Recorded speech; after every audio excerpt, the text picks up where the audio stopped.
이제 우리 함께 은혜 나누실 말씀 보도록 하겠습니다. 이제 오늘부터 우리는 호세아서 강해에 들어가게 됩니다. 이제부터 우리는 호세아서 말씀을 우리가 이제 묵상하고 호세아서를 우리 계속해서 읽게 될 것인데요. 우리 성도님, 호세아서가 어디에 있는 줄 아시죠? 혹시 호세아서가 어디 있는 줄 아시는 분 계시나요? 신약에 있을까요? 구약에 있을까요? 와, 대단하신 분들입니다. 이걸 알 정도면 훌륭하신 분입니다. 우리 준서가 얼마나 놀랐는지 깜짝 놀랐나 봐요. 구약 성경 호세아서를 오늘부터 우리가 함께 매 주일날마다 특별한 일이 없으면 매 주일날마다 우리가 나누게 될 것인데요. 호세아서 1장 1절부터 2장 1절의 말씀 우리 함께 읽도록 하겠습니다. 한 절씩 교독하도록 하겠습니다. 제가 먼저 읽습니다. 우시야와 요담과 아하스와 히스기야가 이어 유다 왕이 된 시대, 곧 요아스의 아들 여로보암이 이스라엘 왕이 된 시대에 부엘리의 아들 호세아에게 임한 여호와의 말씀이라. 이 시대 너는 가서 음란한 아내를 취하여 음란한 자식들을 낳아라. 이 나라가 여호와를 떠나 크게 행음함이니라. 이에 저가 가서 디블라임의 딸 고멜을 취하였더니 저가 잉태하여 아들을 낳음에 여호와께서 호세아에게 이르시되 그 이름을 이스라엘이라 하라. 조금 후에 내가 이스라엘의 피를 예후의 집에 갚으며 이스라엘 족속의 나라를 폐할 것임이니라. 그날에 내가 이스라엘 골짜기에서 이스라엘의 활을 꺾으리라 하시니라. 고멜이 또 잉태하여 딸을 낳음에 여호와께서 호세아에게 이르시되 그 이름을 로루하마라 하라. 내가 다시는 이스라엘 족속을 긍휼히 여겨 사하지 않을 것임이니라. 그러나 내가 유다 족속을 긍휼히 여겨 저희 하나님 여호와로 구원하겠고 활과 칼이나 전쟁이나 말과 마병으로 구원하지 아니하리라 하시니라. 고멜이 로루하마를 젖된 후에 또 잉태하여 아들을 낳음에 여호와께서 이르시되 그 이름을 로암미라 하라. 너희는 내 백성이 아니요 나는 너희 하나님이 되지 아니할 것임이니라.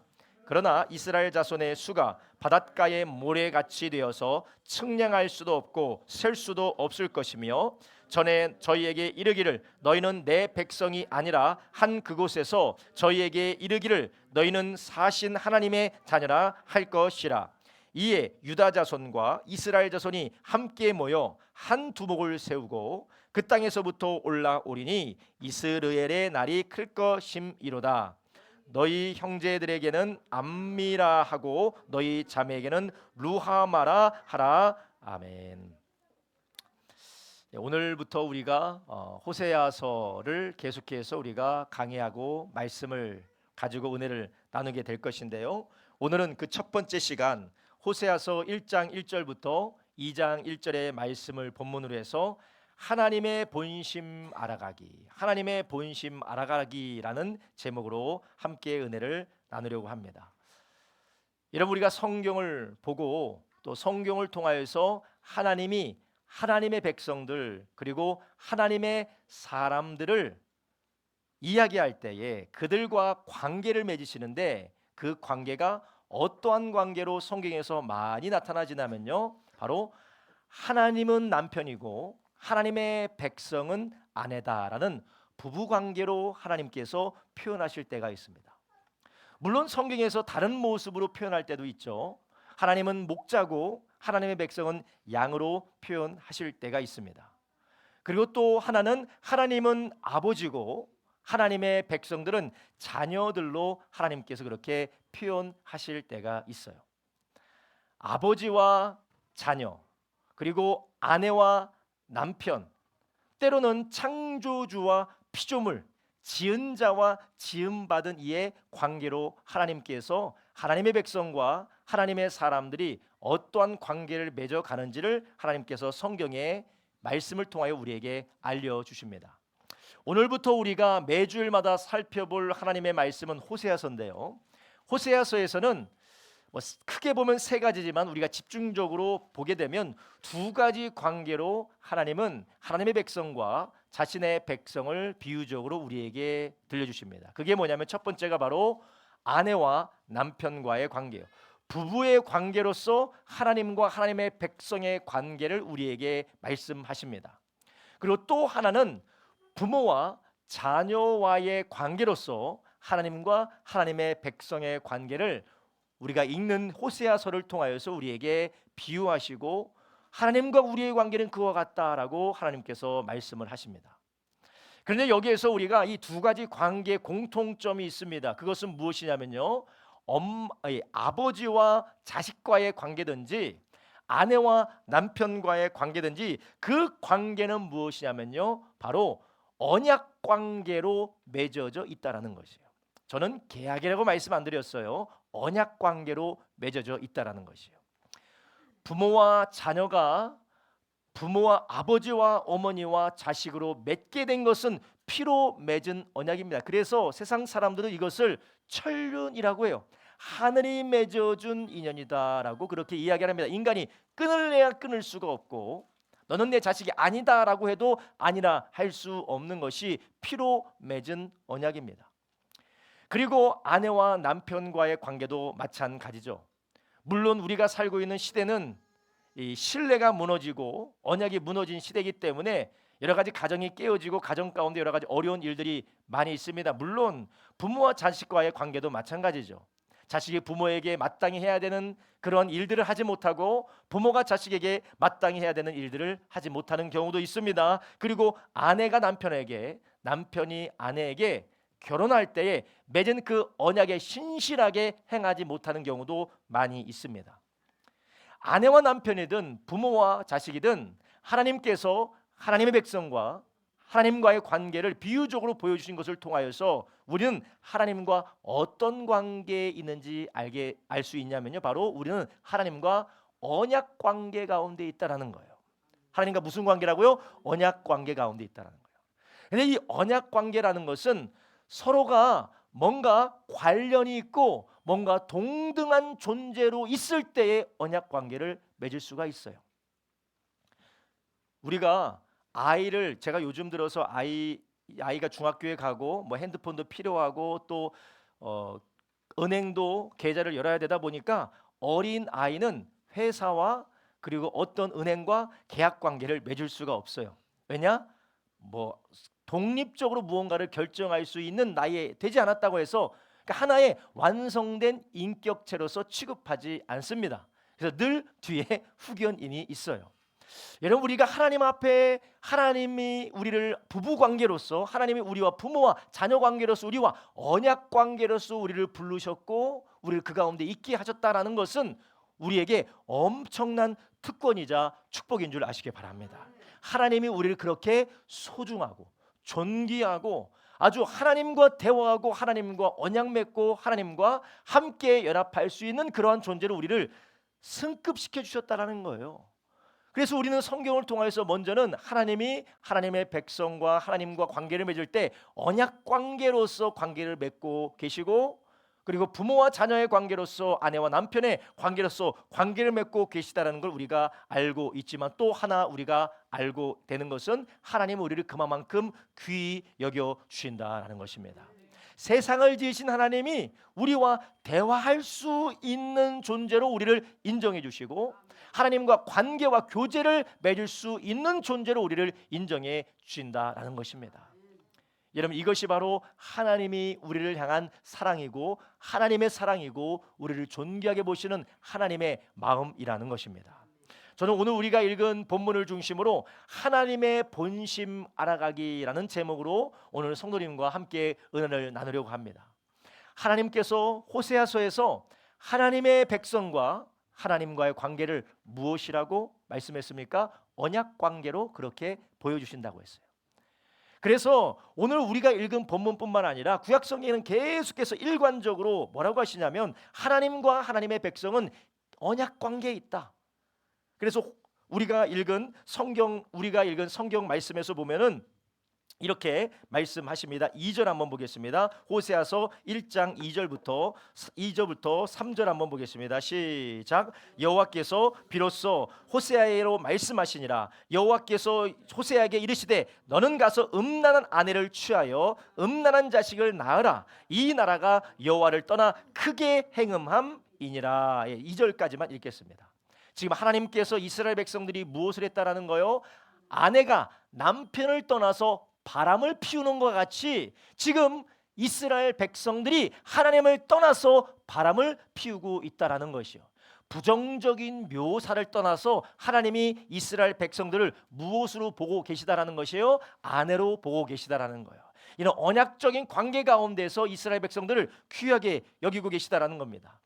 이것은 하나님이 이스라엘 백성들을 출애굽시킬 때에 애굽에서 종 노릇했을 때 그들을 건져내실 때 하나님은 이스라엘 백성들과 맺은 언약입니다. 출애굽기 19장 3절부터 6절에 하나님이 이스라엘 백성들에게 뭐라고 말씀하셨습니까? 함께 있습니다. 모세가 하나님 앞에 올라가니 여호와께서 산에서 그를 불러 가라사대 너는 이같이 야곱 족속에게 이르고 이스라엘 자손에게 고하라.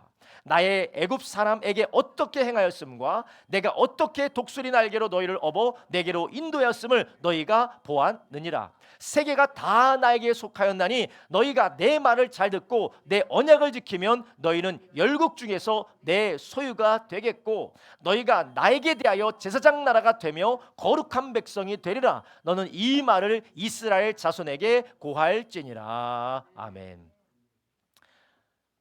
이제 내가 너희를 애굽에서 건져서 내 백성으로 불렀는데 너와 나의 관계 가운데 이런 언약 관계가 있기 때문에 이 언약을 가르치는, 언약을 나타내는 하나님의 말씀을 따라 잘 살면 그 안에서 너희는 나의 제사장 나라, 나의 보배처럼 귀히 여김을 받을 것이다 라고 하나님이 말씀하셨어요.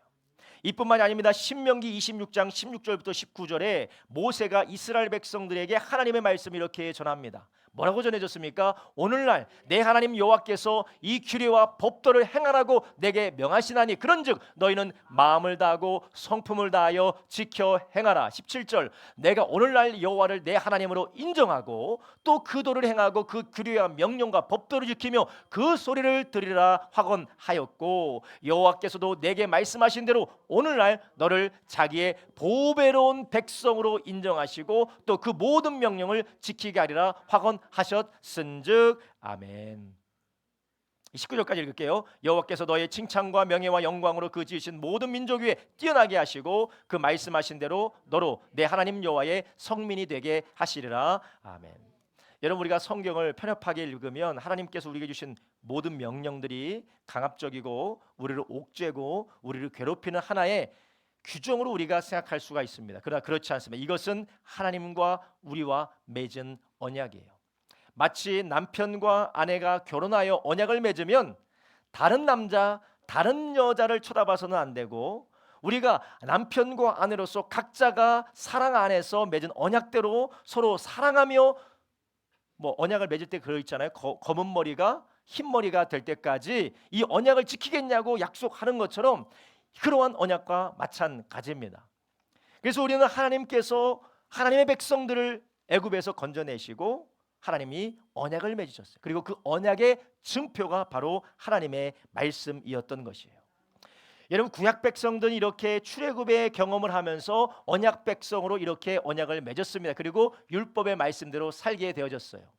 그렇지만 우리 신약 백성들은 어떻습니까? 신약 하나님의 사람들은 신약 시대에 예수를 믿고 구원받은 하나님의 자녀들은 어떤 약속을 맺었습니까? 바로 예수 그리스도 안에서 하나님과 우리와 예수님과 우리와 언약을 맺은 줄 아시기 바랍니다.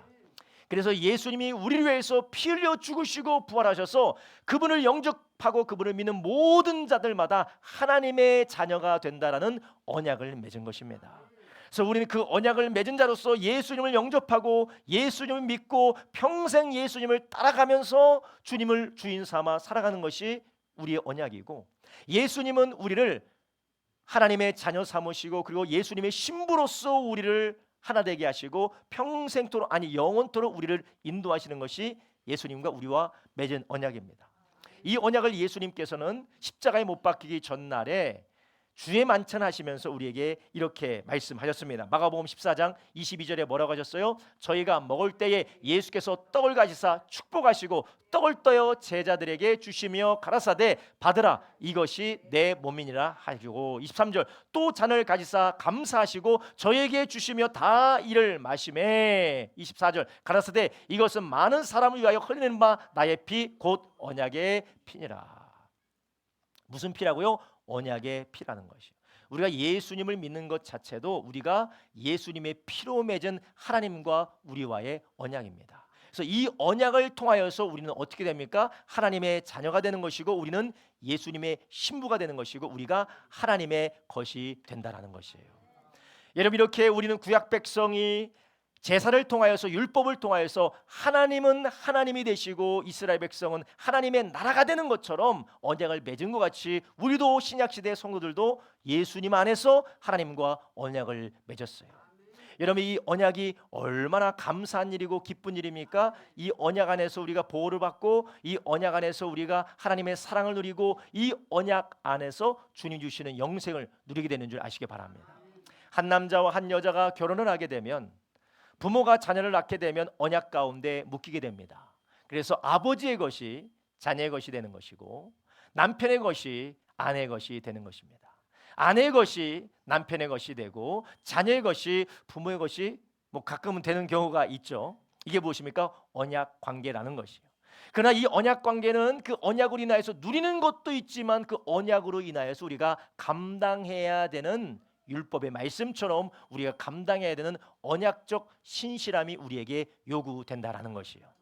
오늘 우리가 읽은 본문 호세아서는 이런 하나님과 언약 관계에 있는 백성들이 그 언약을 깨뜨렸다라는 거예요.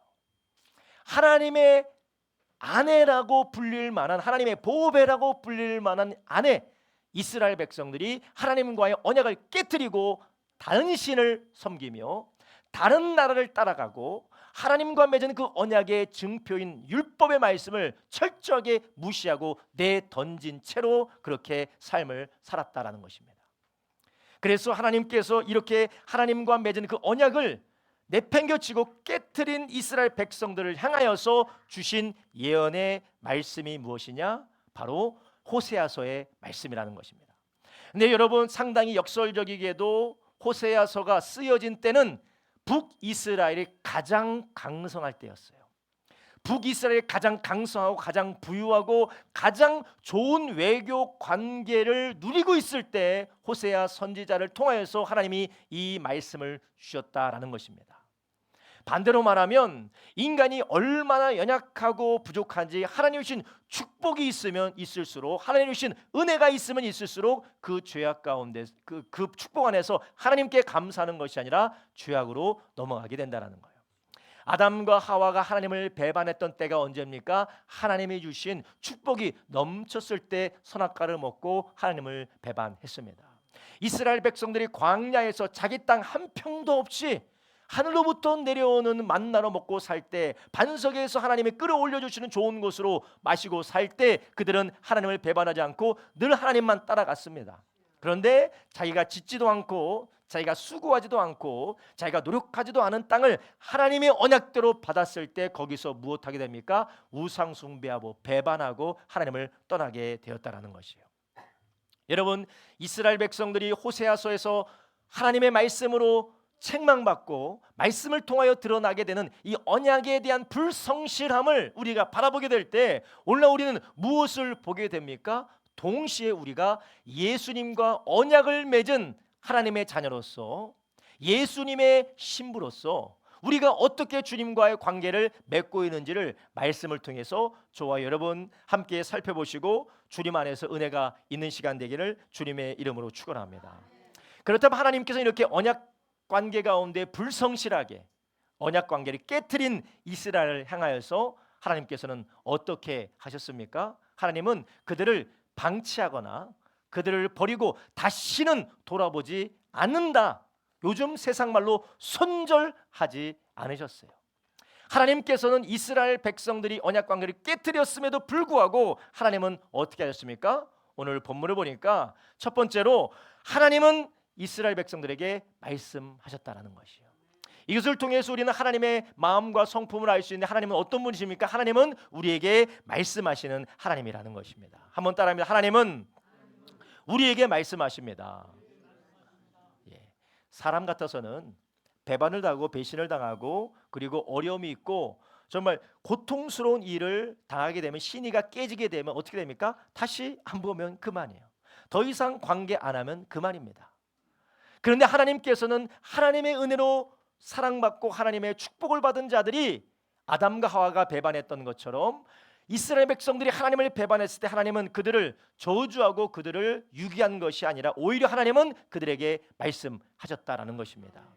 여러분, 오늘 우리가 읽은 본문 첫 번째 호세아서 1장 1절 한번 보겠습니다. 우시야와 요담과 아하스와 히스기야와 이어 유다 왕이 된 시대에, 곧 요아스의 아들 여로보암이 이스라엘 왕이 된 시대에 부엘의 아들 호세아에게 임한 여호와의 말씀이니라. 여호와께서 비로소 호세아로 말씀하시냐. 여호와께서 호세아에게 이르시되 너는 가서 음란한 아내를 취하여 음란한 자식들을 낳아라. 이 나라가 여호와를 떠나 크게 행음함이니라. 아멘. 하나님은 이스라엘 백성들이 하나님을 떠났음에도 불구하고 굳이 찾아오셔서 하나님의 선지자들을 사용하셔서 어떻게 합니까? 말씀을 하고 계세요. 그리고 말씀을 통하여서 이스라엘 백성들의 상태를 어떻게 하십니까? 깨닫게 해 주신다라는 것입니다. 하나님이 우리를 사랑하심으로, 하나님이 우리를 소중히 여기심으로, 우리 주님께서 우리를 긍휼히 여기심으로 하나님께서 우리에게 하시는 일이 있습니다. 그게 무엇이냐? 바로 말씀인 줄 아시기를 바랍니다. 그래서 변치 아니하신 하나님의 그 사랑과 신실하신 그 하나님의 사랑을 받는 사람이 누구냐? 항상 우리 가운데 사랑으로 들려주시는 하나님의 말씀을 받는 자들이라는 것이에요. 귀하신 성도님들, 하나님이 오늘도 우리를 사랑하셔서 비록 우리는 거역했지만, 비록 우리는 하나님을 떠났지만, 비록 우리는 하나님 앞에 범죄했지만 하나님은 지금도 우리에게 말씀하기 위하여서 우리를 부르신 줄 아시기 바랍니다. 그래서 시편 107편 19편부터 20절, 107편 19절부터 20절에 하나님은 우리에게 이렇게 말씀하십니다. 이에 저희가 그 근심 중에서 여호와께 부르짖음에 그 고통에서 구원하시되 저가 그 말씀을 보내어 저를 고치사 위경에서 건지시는 도다. 아멘. 어떻게 하신다고요? 위경에서 건지실 때 무엇을 보내신다고 하십니까? 하나님의 말씀을 보내신다라는 것이에요. 귀하신 성도님들, 하나님께서 하늘에서 돈이 뚝 떨어지고 나를 도울 귀인을 보내주심으로, 그리고 갑자기 내가 골머리 앓던 것들로부터 갑자기 해결되어지는 놀라운 기적적인 일들을 통하여 하나님이 보내주시고 하나님이 그 일을 행하실 때도 있습니다. 그러나 때로는 나의 마음을 찌르게 하는, 나의 얼굴을 화끈거리게 하는, 그리고 나의 연약함과 나의 수치스러움을 드러나게 하는 그런 하나님의 말씀이 우리를 살리는 도우심인 줄 믿으시길 바랍니다. 여러분, 우리는 늘 듣고 싶은 거, 나 잘했다, 너 잘된다, 너 잘될 것이다 라는 좋은 말만 들으려고 합니다. 그러나 오늘 우리가 읽은 본문에서 하나님께서 호세아 선지자를 통하여서 이 백성이 나를 떠나 크게 행음하였다 라는 이 말씀이 무슨 말씀이냐? 바로 하나님이 그들을 살리는 말씀인 줄 아시기 바랍니다. 여러분, 하나님께서 우리를 사랑하셔서 늘 우리 가운데 다가오셔서 우리의 죄를 드러내시고 또 우리 연약함을 드러내시고 우리의 삶에 하나님 앞에 실패한 것들을 드러내시는 이유가 있습니다. 그것은 바로 그 말씀을 통하여서 우리로 살게 하기 위해서, 우리를 고치시기 위함인 줄 아시기 바랍니다.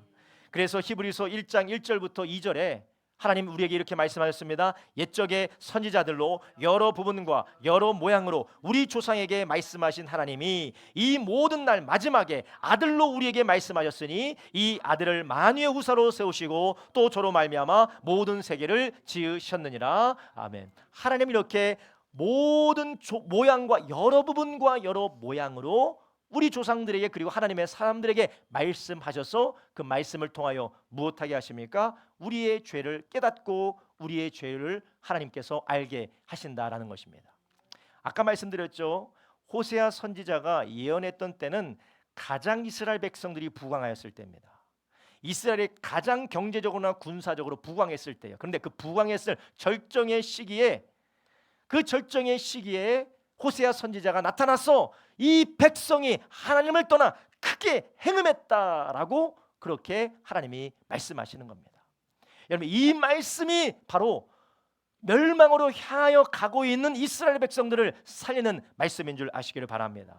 게다가 오늘 우리가 말씀을 보니까 하나님이 이스라엘 백성들에게 호세아로 예언하게 하기 위하여서 호세아에게 어떤 명령을 하십니까? 타락한 이스라엘에게 예언하게 하기 위하여서 하나님은 호세아를 시켜서 음란한 여인 고멜과 결혼하라라고 하나님 말씀하십니다. 2절에 이렇게 말씀하십니다. 여호와께서 호세아에게 이르시되 너는 가서 음란한 아내를 취하여 음란한 자식을 낳아라. 이 나라가 여호와를 떠나 크게 행음함이니라. 여기서 음란한 자식과 음란한 아내에서 여기서 음란하다라는 것은 원어를 살펴보는 이 몸을 파는 여인이다라고 할 수가 있어요. 몸을 팔고 거리에서 몸을 팜을 통하여서 자신의 생계를 유지하는 여인, 그것이 원어적인 뜻입니다. 지금 하나님은 호세아에게 지금 감당할 수 없는 일을 하라고 시키는 거예요. 하나님의 선지자가, 하나님의 종이 말씀을 듣고 경건한 가정을 이루어야 되는데 지금 하나님께서는 호세아 선지자 보고 음란한 여인을 만나라고 하는 것입니다. 그럴 때 호세아는 얼마나 깜짝 놀랐을까요? 얼마나 그가 당혹스러웠을까요? 그러나 호세아는 하나님의 말씀에 순종하여 하나님의 뜻을 따라 음란한 여인 고멜과 결혼하여 하나님의 예언을 선포하게 됩니다. 여러분, 호세아가 하나님의 말씀을 들었을 때 당혹했지만 그가 순종함으로 무엇을 이뤘습니까? 오늘도 우리가 듣고 있는 예언의 말씀이 후세에게, 이스라엘 백성들에게 멸망당하여서 하나님의 회복을 기다리는 하나님의 사람들에게 성경으로 기록되어질 수 있었던 것이었습니다. 여러분, 우리의 삶 가운데 우리가 이해되지 못하고 내가 납득이 되지 않고 나는 감당하기 어려운 일들이 때로는 우리 가운데 찾아올 때가 있어요. 도무지 나로서는 이해가 안 됩니다. 도무지 나로서는 납득이 되지 않는 일들이 우리에게 찾아올 때가 있어요. 그런데 그때가 어느 때냐? 하나님이 우리에게 말씀하고자 하실 때라는 것입니다. 여러분, 우리가 그 가운데서 하나님의 음성을 듣고 주님의 말씀을 들을 때에 우리는 무엇을 경험하게 됩니까? 하나님이 그것을 통하여서 우리의 숨은 죄를 드러나게 하시고 우리가 치료받아야 될 치료가 하나님의 은혜 역사로 일어나게 되는 줄 아시기 바랍니다. 여러분, 우리는 오늘 본문을 통해서 하나님은 우리에게 말씀하시는 분이시다. 호세아를 통하여서라도 우리에게 말씀하실 뿐만 아니라 인간의 생각으로는 납득이 되지 않는 방법으로 말씀하실 뿐만 아니라 그 하나님은 그 말씀하실 때 그분의 마음이 무엇인지를 우리는 본문에서 알 수가 있는데요. 하나님의 마음은 무엇일까요? 바로 하나님은 우리가 죄에서 돌이키기를 원하신다라는 것입니다. 한번 따라합니다. 하나님은 우리가 죄에서 돌이키기 원하십니다. 이게 바로 말씀하시는 하나님의 마음이라는 것이에요. 하나님은 때로는 우리의 죄를 드러내시고 우리의 수치스러운 부분들을 폭로하시고 때로는 우리의 삶의 멸망을 선포하는 패배와 실패를 선포하는 그런 말씀이 우리 가운데 들려지게 될 때에 하나님 우리를 죽이거나 멸망시키거나 우리의 삶의 실패를 원하시는 것이 아니라 하나님은 우리에게 무엇을 원하시느냐? 죄에서 돌이키기를 원하신다라는 것입니다. 하나님이 이스라엘 백성들에게 호세아 선지자를 통하여서 말씀하신 이유가 무엇입니까? 어디서 돌이키라고요? 너희들의 죄에서 돌이키라라는 것이에요. 어떤 죄입니까? 너희들이 지금 하나님과 맺은 그 언약의 말씀, 율법의 말씀을 떠나서 우상 숭배하고 하나님의 뜻이 아닌 다른 세상의 방식대로 살아가고 있는 이런 신실하지 못한 삶에서 돌이키라라고 하나님이 말씀하시는 거예요. 여러분, 하나님이 우리의 삶에 기반을 흔드실 때가 있어요. 때로는 우리의 삶에 문제가 터져 나올 때가 있습니다. 그럴 때 하나님이 우리를 미워하시는 것이 아니고요, 하나님은 우리를 멸망시키고자 하시는 것이 아니고요, 하나님이 우리의 죄를 드러내기를 원하시는 것입니다. 여러분, 이스라엘 백성들이 호세아 선지자를 통하여서 말씀하시고 그들의 죄를 지적했을 때 그들이 돌이켰을까요? 돌이키지 않았을까요? 돌이키지 않았습니다. 그래서 하나님의 말씀이 들었을 때 그들이 돌이키지 않자 역사적으로 수많은 왕권의 불안정한 일들이 벌어지고요, 그래도 돌이키지 않자 아모스와 같은 선지자, 수많은 선지자가 예언해도 돌이키지 않자 어떤 일이 일어나게 됐습니까? 결국 나라가 아수르로 인하여서 멸망하게 되어졌습니다. 물론 하나님께서 이렇게 멸망하게 되는 일들을 경험하게 하시면 그들 향한 하나님의 뜻이 무엇이냐? 죄를 깨닫고 하나님께 돌아오라라는 것이에요. 귀하신 성도님들, 오늘 오늘 말씀을 통하여서 우리에게 계속해서 우리의 삶의 죄를 깨닫게 하시고 돌이키게 하시는 하나님의 역사가 있다면 우리는 그 하나님의 마음을 듣고 돌아가기를 주님의 이름으로 축원합니다. 에스겔서 18장 23절에 하나님은 우리에게 자신의 본심 이렇게 말씀하세요. 나 주 여호와가 말하노라 내가 어찌 악인의 죽는 것을 조금인들 기뻐하랴. 그가 돌이켜 그 길에 떠나서는 사는 것을 어찌 기뻐하지 아니하겠느냐. 아멘. 하나님의 본심이 무엇이냐? 때로는 죄를 드러내시고 때로는 우리가 받을 임박한 심판에 대해서 경고하시지만 그 뜻이 무엇이냐? 죄에서 우리를 돌아오라라는 것이에요. 여러분 오늘 본문에 보면 하나님께서 호세아 선지자를 보내서 음란한 여인에게 결혼해서 음란한 아이를 낳아라라고 해서 그 아이를 낳았는데 하나님이 그 아이의 이름을 뭐라고 하셨습니까? 아이의 이름을 뭐라고 짓게 하셨습니까? 오늘 본문을 한번 보도록 하겠습니다. 첫 번째 아이가 낳았는데 그 아이의 이름을 뭐라고 합니까? 4절 한번 읽겠습니다. 여호와께서 호세아에게 이르시되 그 이름을 이스라엘이라 하라. 조금 후에 내가 이스라엘의 피를 예후의 집에 갚으며 이스라엘 족속의 나라를 피할 것임이라. 그날에 내가 이스라엘 글자기에서 이스라엘의 활을 꺾으리라 하시나. 첫 번째 낳은 아이의 이름이 이스라엘인데 이 이스라엘의 이름의 뜻이 무엇이냐? 흩어버리다라는 거예요. 내가 너희를 이 땅에 심었지만 너희가 내 말씀을 떠나고 하나님을 향한 언약의 관계를 깨뜨렸기 때문에 내가 너희를 흩어버릴 거다. 하나님께서 이스라엘 백성들에게 내가 너를 흩을 것이다 라는 경고의 말씀을 주셨어요. 이 경고의 말씀의 이유가 무엇입니까? 바로 죄에서 돌아오라라는 것입니다. 여러분 때로는 우리가 하나님의 징계의 소나기에 우리의 삶이 붙들려 있는 것 같은 그런 경험을 할 때가 있습니다. 마음이 쉬지 못하고 육신이 쉬지 못하고 우리 삶에 벌어지는 모든 것들마다 엉망으로 엉켜지고 얽혀지는 그런 일들 우리가 경험할 때가 있습니다. 마치 하나님께서 호세아의 첫 번째 아들 이스라엘이다 흔들어버리겠다 흩어버리겠다라고 하는 주님의 말씀과도 같은 것이에요. 근데 하나님은 여기에서 끝나지 않습니다. 하나님은 또한 아이를 또 낳게 하시는데 둘째 딸을 낳았는데 둘째 딸의 이름을 뭐라고 합니까? 6절 보겠습니다. 고멜이 또 잉태하여 딸을 낳음에 여호와께서 호세아에게 이르시되 그 이름을 로루하마라 하라. 내가 다시는 이스라엘 족속을 긍휼히 여겨 사하지 않을 것임이니라. 7절에 말합니다. 그러나 내가 유다 족속을 긍휼히 여겨서 저희 하나님 여호와로 구원하겠고 활과 칼이나 전쟁이나 말과 마병으로 구원하지 아니하리라 하시니라. 6절에 나오는 로루하마라는 말의 뜻은 무엇이냐면요, 내 백성이 아니다라는 것이에요. 죄송합니다. 다시는 긍휼히 여기지 않겠다라는 것이에요. 조금 더 본문 가깝게 해석을 하면 무엇이냐, 더 이상 나의 자비와 나의 은혜가 자동적으로 주어지지 않을 것이다라는 것이에요. 다시는 너희를 긍휼히 여기지 않겠다. 다시는 너희에게 자동적으로 주어졌던 그런 은혜를 내가 거두어 버리겠다라는 것입니다. 여러분 이것이 하나님의 저주 같아 보이지만 하나님은 이것을 통하여 우리로 무엇을 느끼게 합니까? 바로 죄에서 돌이키게 하는 것이에요.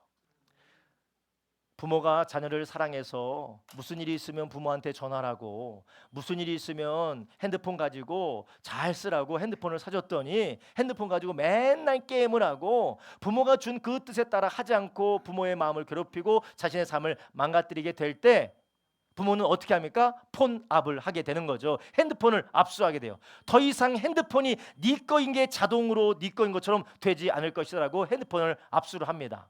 그러면 부모가 자녀의 핸드폰을 압수할 때 목적이 무엇이에요? 너 핸드폰 없이 한번 괴로워봐 라는 것입니까? 아니면 네가 잘못한 것을 깨닫고 죄에서 돌이키라라는 것입니까? 죄에서 돌이키라라는 것이에요. 하나님이 호세아를 통하여서 이스라엘 백성들에게 더 이상 하나님의 긍휼을 얻지 못할 것이다 라는 그 말씀을 통하여서, 그 예언의 말씀을 통하여, 그 일들을 통하여 무엇을 원하십니까? 너는 죄에서 돌이켜라 라는 것이에요.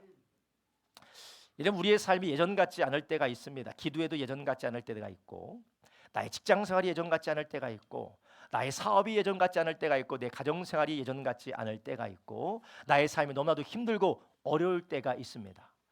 때로 우리가 이런 어렵고 힘든 상황을 경험하게 되면 하나님이 나를 버리셨구나, 하나님이 나를 포기하셨구나, 하나님이 나를 이제 제껴 두셨구나라고 생각할 수 있는데 그렇지 않습니다. 하나님은 여전히 우리를 사랑해서 죄에서 돌이키기를 원하는 줄 아시기 바랍니다. 셋째 이름을 무엇이라고 했습니까? 오늘 본문에 나오는 셋째 이름을 뭐라고 합니까? 8절부터 읽겠습니다. 고멜이 로루하마를 젖된 후에 또 잉태하여 아들을 낳음에 여호와께서 이르시되 그 이름을 로암미라 하라. 너희는 내 백성이 아니요 나는 너희 하나님이 되지 아니할 것임이라. 이 셋째 이름은 로암미, 이게 너는 나의 백성이 아니다라는 그런 이름을 짓게 된 것이요. 더 이상 너는 내 백성이 아니다라는 것은 두 번째 아이의 이름과 연결되어져 있어요. 더 이상 내 백성으로서, 내 자녀로서, 나의 소유로서 누리던 모든 것을 네가 박탈당하고 빼앗기게 될 것이다. 그 결과 이스라엘 백성들은 어떻게 됐습니까? 하나님이 주셨던 땅에서 쫓겨나게 됩니다. 하나님이 주셨던 나라의 주권을 빼앗기고 모든 백성들이 뿔뿔이 흩어지게 되는 것이었어요. 근데 하나님께서 이러한 일들을 이스라엘 백성들에게 하시는 이유가 있습니다. 그것은 그들을 무너뜨리고 그들을 죽이고 그들로 진멸하기 위함이 아니라 무엇을 깨닫게 하기 위함이라고요? 죄를 깨닫고 죄에서 돌이키게 하기 위함이라는 것이에요. 여러분, 우리 그리스도인들의 신앙, 예수 믿는 사람들의 신앙이 기도하는 것마다 다 이루어지고 하는 것마다 우리의 삶을 평안하고 형통하게 이루어지는 삶이면 얼마나 좋겠습니까? 그렇지만 하나님은 진리를 떠난 하나님도 아니고 우리를 사랑하시는 하나님이시기 때문에 우리를 죄에서 돌이키기 위하여서 하나님이 하실 수 있는 모든 것들을 우리 가운데 행하시는 것을 믿으시길 바랍니다. 여러분, 아이가 낳을 수 있다면 잠시 울고 잠시 아프고 잠시 고통받는 것을 부모가 외면할 수 있겠습니까? 심지어 아이를 살리기 위해서 한 팔을 절단해야 된다면, 아이를 살리기 위해서 무언가를 포기해야 된다면, 아이를 살리기 위해서 아이의 목소리를 잃어버리게 된다면, 아이를 살리기 위해서 아이의 시각을 잃어버려야 된다면 여러분 어떻게 하겠습니까? 생명은 살려야 되지 않겠습니까? 하나님께서 때로는 우리의 삶 가운데 하나님과의 관계에서 멀어지는 모든 죄악으로부터 우리를 돌이키게 하기 위해서 하나님이 허용하시는 게 있는데 그것이 무엇이냐? 하나님의 징계고 하나님의 채찍질이고 하나님의 매질이라는 것이에요. 여러분, 때로는 우리가 신앙생활하면서 그것을 경험할 때가 있습니다. 저도 경험합니다. 여러분만 경험하는 게 아니라 저도 경험해 우리의 모든 삶 가운데 경험합니다. 가정 안에서, 우리의 관계 안에서, 나의 마음 안에서, 나의 인생 안에서 하나님의 회초리와 하나님의 채찍질과 하나님의 책망을 경험할 때가 있어요. 여러분, 그럴 때 우리가 하나님 앞에 해야 되는 것이 무엇일까요? 우리는 그분의 마음을 알고 돌이키는 저와 여러분 되기를 예수님의 이름으로 축원합니다. 예수님도 우리에게 이렇게 말씀하십니다. 요한복음 12장 44절부터 48절에 뭐라고 말씀하십니까? 예수께서 외쳐 가라사대 나를 믿는 자는 나를 믿는 것이 아니요 나를 보내신 이를 믿는 것이며 나를 보는 자는 나의 보내신 이를 보는 것이니라. 나는 빛으로 세상에 왔나니 무릇 나를 믿는 자로 어둠에 거하지 않게 하려 함이로라. 사람이 내 말을 듣고 지키지 아니할지라도 내가 저를 심판하지 아니하노라. 내가 온 것은 세상을 심판하려 함이 아니요 세상을 구원하려 함이로라. 나를 저버리고 내 말을 받지 않은 자를 심판할 이가 있으니 곧 나의 한 말 그 말이 마지막 날에 저를 심판하리라. 아멘. 예수님이 이 땅에 오신 이유는 심판하기 위해서 이 땅에 오신 것이 아니라 예수님께서 이 땅에 오신 것은 구원하기 위하여서 온 것입니다. 하나님께서 호세아를 통하여서 아이들의 이름으로 하나님이 주실 심판과 징계를 말씀하셨어요. 첫 번째가 무엇이었습니까? 흩어버리겠다. 이스라엘 흩어버리겠다. 두 번째, 더 이상은 은혜가 자비가 자동적으로 주어지지 않을 것이다. 세 번째는 더 이상 너희는 내 백성이 아니다. 하나님께서 잠시 내 백성이 아닌 것처럼 하나님의 은혜에서 흩어버리고 하나님께서 은혜가 자동적으로 주어지지 않은 때를 우리에게 허락하실 때가 있어요. 그 이유가 무엇입니까? 우리로 죄를 깨닫게 한다는 것이에요. 귀하신 성도님들, 하나님이 때로 우리의 삶에 죄를 깨닫게 하실 때가 있습니다. 누구 돈을 내가 훔쳤나? 내가 사기를 쳤나? 내가 사람들로 거짓말을 하고 내가 사람들 마음을 괴롭혔나? 뭐 그게 죄악일 수도 있지만 하나님은 그것을 통하여 우리에게 어떤 죄를 깨닫게 하시느냐? 우리가 하나님과 맺은 이 언약의 관계에서부터 떨어져 나가고 깨트린 것을 주님께서 깨닫게 하시는 것입니다. 그래서 그분의 깨어진 마음, 그분의 상한 마음, 그분의 고통스러운 그 마음 가운데서 우리를 잠시 떼어둠으로, 잠시 흩어남으로, 잠시 그분께서 하나님의 백성이 아닌 것처럼 대우하심으로 우리로 무엇을 하게 하시느냐? 깨닫고 돌아오게 하신다는 것이에요. 귀하신 성도님들, 하나님이 때로 우리의 삶에 죄를 깨닫게 하실 때가 있습니다. 누구 돈을 내가 훔쳤나? 내가 사기를 쳤나? 뭐 그게 죄악일 수도 있지만 하나님은 그것을 통하여 우리에게 어떤 죄를 깨닫게 하시느냐? 우리가 하나님과 맺은 이 언약의 관계에서부터 떨어져 나가고 깨트린 것을 주님께서 깨닫게 하시는 것입니다. 그래서 그분의 깨어진 마음, 그분의 고통스러운 그 마음 가운데서 우리를 잠시 떼어둠으로, 잠시 흩어남으로, 잠시 그분께서 하나님의 백성이 아닌 것처럼 대우하심으로 우리로 무엇을 하게 하시느냐? 깨닫고 돌아오게 하신다는 것이에요. 이스라엘 백성들과 남유다는 하나님의 언약을 깨뜨리고 결국 그들은 어떻게 됐습니까? 뿔뿔이 나라를 잃고 흩어졌지만 하나님께서 다시 70년 후에 그들로 돌아오게 하셨다라는 것이에요. 여러분, 때로는 하나님께서 우리를 흩으실 때가 있어요. 때로는 우리가 주어지는 은혜가 자동적으로 주어졌던 은혜가 끊어지는 것과 같을 때가 있습니다. 그리고 우리가 하나님의 자녀와 같이 우리가 그분의 은혜를 만끽하다가 어느 순간 그 은혜가 끊어지고 단절된 것 같은 우리의 괴로운 터널을 지나갈 때도 있습니다. 그러면 그때 우리는 무엇을 해야 되겠습니까? 우리는 하나님 앞에 우리의 죄를 찾고 주님 앞에 돌이키는 저와 여러분 되기를 주님의 이름으로 축원합니다. 내가 하나님과 맺은 언약에 합당하게 살아가고 있었는가? 정말 내가 주님만을 사랑하며 주님만을 신뢰하며 주님만 바라보며 살아가는가? 아니면 사람을 바라보고 물질을 바라보고 내가 주인이 되어서 불성실하게 하나님을 외면하고 배반하는 삶을 살았는가? 이 말씀을 통해 우리 자신을 뒤돌아봐야 된다는 것이에요.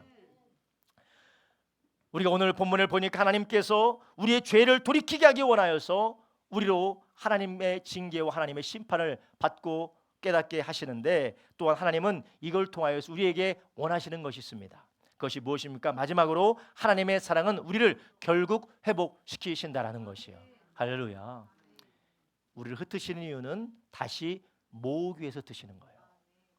우리를 잘라내시고 우리로 고통당하게 하시는 이유, 자동적이었던 은혜를 자동적으로 받지 못하게 하는 이유는 우리는 그 고통 가운데 다시금 회복되게 하기 위하여서, 감사를 회복하게 하기 위하여서 주님은 때로는 우리를 은혜를 중단시키실 때도 있습니다. 여러분, 우리는 오늘 본문을 통하여서 하나님은 마지막에 우리에게 또한 말씀하시는 것이 있습니다. 그것이 무엇입니까? 바로 하나님이 그렇게 너희를 찢고 너희를 흩고 너희로 나와 상관이 없다 말씀하시겠지만 마지막에는 너희로 다시 돌아오게 한다라는 것이에요. 9절 한번 읽겠습니다. 죄송합니다. 10절 읽겠습니다. 시작. 그러나 이스라엘 자손의 수가 바닷가의 모래같이 되어서 측량할 수도 없고 셀 수도 없을 것이며, 전에 저희에게 이르기를 너희는 내 백성이 아니라 한 그곳에서 저희에게 이르기를 너희는 사신 하나님의 자녀라 할 것이라. 이에 유다 자손과 이스라엘 자손이 함께 모여 한 두목을 세우고 그 땅에서부터 올라오리니 이스라엘의 날이 클 것이미로다. 너희 형제에게 암미라하고 너희 형제에게 루하마라 하라. 아멘. 하나님께서 심판과 저주를 말씀하시고 그 다음에 맨 마지막에는 뭐라고 말씀하십니까? 그렇지만 내가 이후에 이스라엘 자손이 흩어졌을지라도 그 흩어짐을 인하여서 오히려 바닷가 모래같이 많아 부흥하게 될 것이다라고 하나님 말씀하셨습니다. 그리고 또한 너희가 지금 하나님의 자녀가 아니다라고 지금은 부름받지만 그러나 너희는 하나님의 자녀다라고 너희가 여겨질 것이고 하나님의 긍휼하심을 얻게 될 것이다라고 말씀하세요. 여러분, 하나님께서 우리를 이렇게 결국은 회복시키시는 이유가 무엇입니까? 처음 하나님이 우리와 언약 맺은 그 사랑, 처음 하나님이 우리와 함께 사랑으로 연합했던 그 사랑은 조건적인 사랑이나 유한한 사랑이나 변덕스러운 사랑이 아니라 하나님이 우리를 따지지 않고 우리를 향해서 영원하여서 우리를 향한 참된 사랑이기 때문인 줄 아시기 바랍니다. 그래서 이 사랑에 대해서 디도서 3장은 우리에게 이렇게 말씀하세요. 한번 보겠습니다. 디도서 3장 3절부터 7절 이렇게 말합니다. 우리도 전에는 어리석은 자요, 순종치 아니한 자요, 속은 자요, 각색 정욕과 행락의 종노릇한 자요, 악독과 투기로 지낸 자요, 가증스러운 자요, 피차 미워한 자였으나 우리 구주 하나님의 자비와 사랑하심을 나타내실 때에 우리를 구원하시되 우리의 행한 바 의로운 행위로 말미암지 아니하고 오직 그의 궁일하심을 쫓아 중생의 씻음과 성령의 새롭게 하심으로 하셨나니, 성령을 우리 구주 예수 그리스도로 말미암아 우리에게 풍성히 부어 주사 우리로 저의 은혜를 힘입어 의롭다 하심을 얻어 영생의 소망을 따라 후사가 되게 하려 하심이니라. 아멘. 하나님께서 우리를 사랑하신 것은 우리의 행위를 따라 우리의 의와 우리의 덕을 따라 하나님은 우리를 먼저 사랑하신 것이 아니라 우리의 행위를 따라 사랑하지 않고 우리가 죄인 되었을 때, 우리가 하나님 앞에 악을 행했을 때 하나님이 먼저 우리를 사랑하신 변함없는 사랑이라는 것이에요. 여러분, 이런 하나님의 본심, 우리를 사랑하셔서 변치 않고 사랑하셔서 우리를 회복하기 위해서 때로는 흩으시고 때로는 단절시키시고 때로는 하나님께서 우리의 삶 가운데에 고통을 허용하실 때에 여러분, 우리는 그 하나님의 마음을 바라보고 우리는 그러면 어떻게 해야 될까요? 우리 성도님들이 이 하나님의 책망과 하나님의 징계 가운데 우리는 원망하지 않으셨으면 좋겠어요. 불평과 하나님 앞에 원망하고 하나님을 저주하는 삶이 아니라, 아니 하나님께 등 돌려서 하나님과 나는 이제 더 이상 상관이 없습니다 라는 것이 아니라, 우리는 하나님 앞에 회개하고 돌이키는 저와 여러분 되길 주님의 이름으로 축원합니다. 여러분, 인간의 죄성이 얼마나 무서운지요, 내가 하나님의 은혜로 복을 받을 때는 내가 잘해서 받은 걸로 알지만, 나의 죄 때문에 하나님 앞에 책망을 받을 때는 하나님 때문에 받은 줄로 알아요. 이거 반대잖아요. 내가 복을 받은 것은 하나님 때문에 복을 받은 걸로 알고, 내가 책망을 받고 나의 삶 가운데 어려움이 있을 때는 내가 하나님 앞에 범죄한 하나님을 떠났기 때문에 내가 회개할 줄로 알아야 되는데, 복을 누릴 때는 감사할 줄 모르고 자기 자랑에 취하고, 하나님께 징계를 받을 때는 하나님을 원망하며 사람들을 원망한다라는 것이에요. 여러분, 그렇지만 하나님의 본심을 아는 사람은 어떻게 삶을 돌이키게 될까요? 우리가 사도행전 2장에 보면 사도 베드로가 하나님의 복음을 들은 하나님의 사람들, 회개하며 돌이키기 원하는 하나님의 사람들에게 이렇게 말하고 있습니다. 사도행전 2장 38절부터 39절 이렇게 말합니다. 베드로가 가로되 너희가 회개하여 각각 예수 그리스도 이름으로 침례를 받고 죄 사함을 얻으라. 그리하면 성령을 선물로 받으리니 이 약속은 너희와 너희 자녀와 모든 먼데 사람 곧 주 우리 하나님이 얼마든지 부르시는 자에게 하신 것이라 하고 아멘.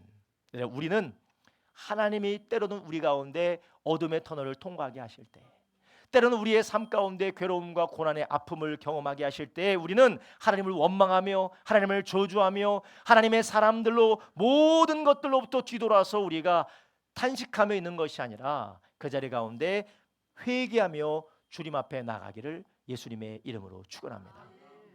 여러분, 물론 우리의 모든 삶의 고난과 고통이 다 죄악 때문에 오는 것은 아닙니다.